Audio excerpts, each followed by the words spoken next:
This is public land. It's not being used. In my mind, and I'm not a rancher, but I would think the federal government might be thankful because you're cutting the lawn for free.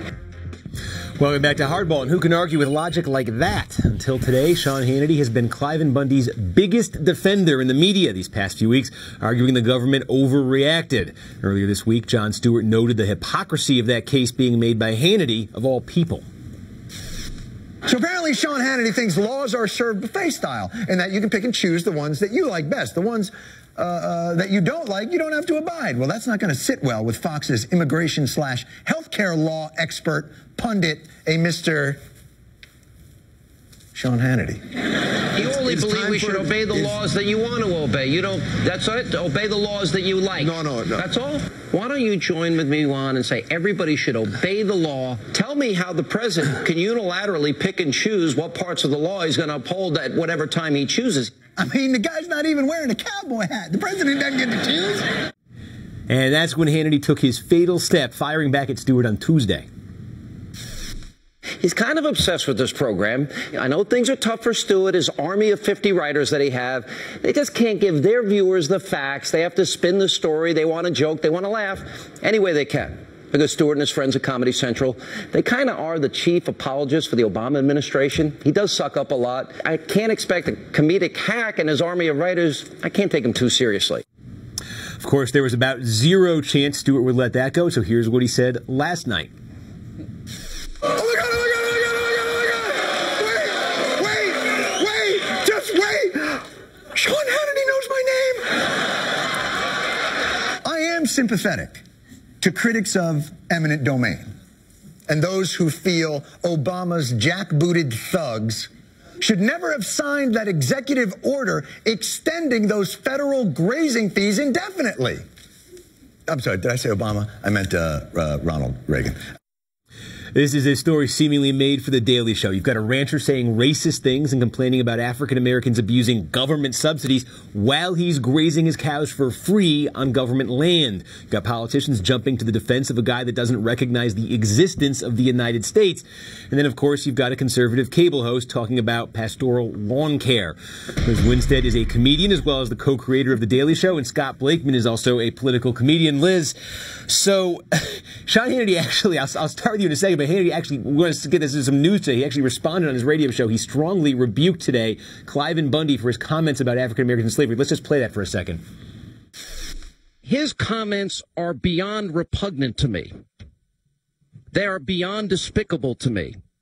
They are beyond ignorant to me. People that, for the right reasons, saw this case as government overreach now are like branded because of the ignorant, racist, repugnant, despicable comments of Cliven Bundy. Now I'll go to you, Liz. My reaction, Sean Hannity always ends up being the victim. That's what it sounds like. But look, I mean, he's acting as if, people are just going out of their way to connect him and other people, like who had spoken up in defense of Bundy to Bundy when, Sean Hannity made this guy a cause. He didn't just say, oh yeah, hey, it's a good principle and move on. This was like his driving cause for the last few weeks. Well, and it's acting like Cliven Bundy was wonderful until he said these awful things. I mean, Cliven Bundy, the fact that Sean Hannity frames this as governmental overreach, when Cliven Bundy is the one who has, for 20 years, had his cattle grazing on federal land and not paid a dime for it, and that just gets to sit there, is just absurd. Not to mention, like you said, the defense of this insanity with the racism and Sean Hannity being like, oh, he was awful, he was just terrible.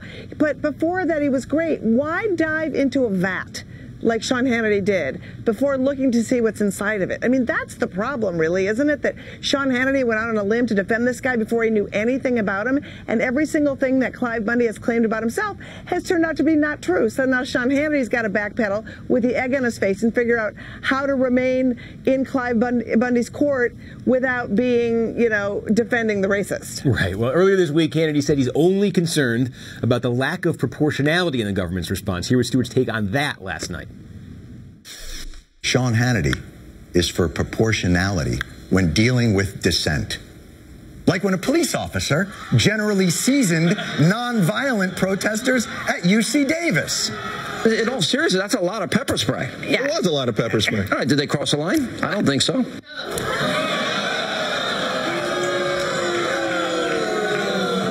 No, that was proportional.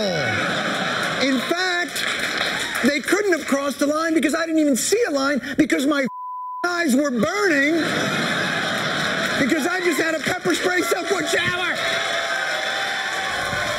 So, Scott, I am actually feeling a little sorry for Sean Hannity in here because, look, Jon Stewart kind of goaded him earlier this week, and you could just see Hannity couldn't take it anymore. He took the bait. He responded, and Stewart had a field day last night. And then Cliven Bundy implodes, and now I think everybody in the country is sort of looking and waiting to say, what is Jon Stewart going to say tonight? Because he's going to get the last word, and it's going to be memorable. And I almost feel a little sorry for him. But what do you think?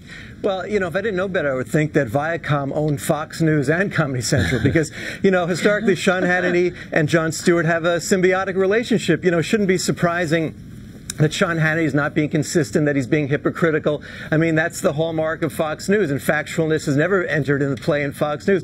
But really, I think the story should be about the story, not the people who are talking about the story. Both Sean Hannity and Jon Stewart are entertainers in the broadest sense of the word, and I know Jon, and the big difference between Jon and Sean is that Jon is very funny, very insightful, and very factual, which I would not associate with Hannity. But it's working in both of their favors. I mean, Sean Hannity does not have to be truthful or accurate to appeal to his base, his viewers. And despite the fact that Jon Stewart is clearly in the right and being so much funnier, in the end it won't hurt Sean Hannity at all. Well, so Liz, what do you think Hannity does now? Okay, we listened to the radio show earlier today, and he condemned Cliven Bundy individually, still sort of said, but the cause was just, but it's just a problem with Cliven Bundy. Do you think that's it now? He has enough sense to just walk away from this, or do you think we're going to hear anything more from Hannity on this? See, this is the thing that I don't get, because he has so doubled down on this guy for so long. And when he says it's really about the cause, and now these racist comments that he made is going to obscure what the cause is, it's like the racist comments he made were statements of his observations about the black community and how they are in society. That's not a small little misstep or statement. That seems to me that is part of the fabric of who Cliven Bundy is, and how does Sean Hannity stick with that? I don't know. So Scott, we say, what does Hannity do next? I guess the other question is, what does Jon Stewart do next? I mean, I guess in a way the segment probably writes itself for him, but what does he do next? He just DVRs whatever Fox News does. And, as I said, I mean, but the point is both are serving their own base, essentially. What we should focus on is that the government is not overreaching. In fact, I think the government is underreaching, if that were an actual word. All these people like Cliven Bundy, which sounds like a fake name, which is why he's so liked at Fox News, is a common criminal at best and a potential domestic terrorist at worst. And if all these people hate the government so much, leave America, go to Somalia. You'll love it there, and maybe Fox News could do well there also. And I guess one of the questions now is does Bundy's implosion actually now going to make it easier for the government to get those grazing fees, or to confiscate the cattle, to do what they were trying to do in the first place? Anyway, thank you, Liz Winstead and Scott Blakeman. Up next, the latest argument by a Republican against equal pay for women. This is Hardball, the place for politics.